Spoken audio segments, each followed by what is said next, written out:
Hi everyone! Magluluto tayo ng kamatisang manok.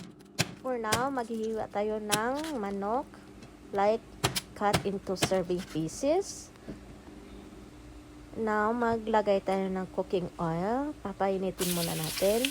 And then, maglagay tayo ng ginger. Isaute lang natin ng garlic. 5 cloves of garlic. And then, ilagay natin yung red onion.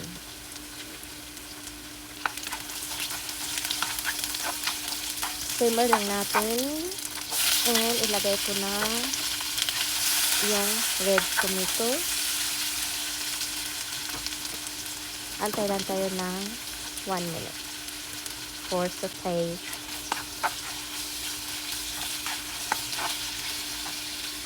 And then, ilagay ko na rin yung chicken. Lagyan natin ng patis. Saute natin ng 3 minutes until cooked.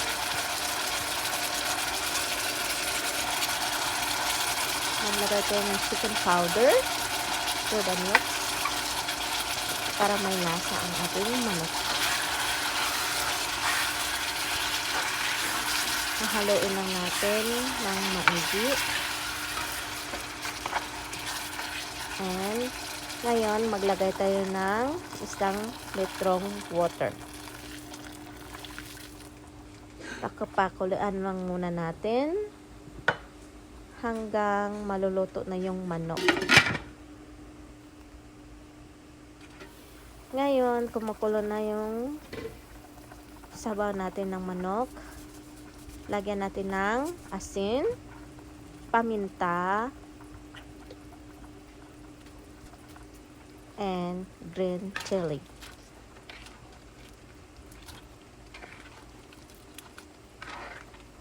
Ngayon, hahaluin lang natin.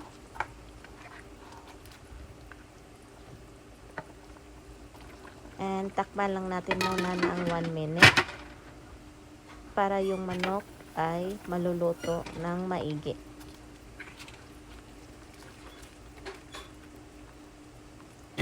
Tapos mag-add tayo ng bok choy.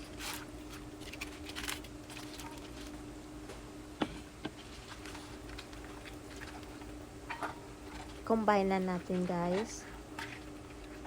And maglagay tayo ng Chinese cabbage.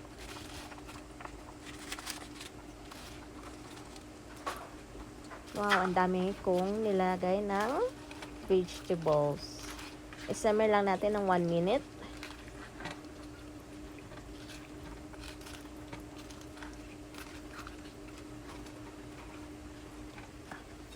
Yan, hahaluin lang natin ng maigi. And takpan natin ulit.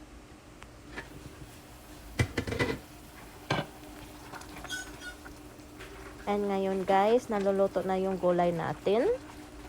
Malapit na yung maluluto ang ating kamatisang manok. Ayan. Happy cooking, everyone! Enjoy! Enjoy for our dinner! Bye!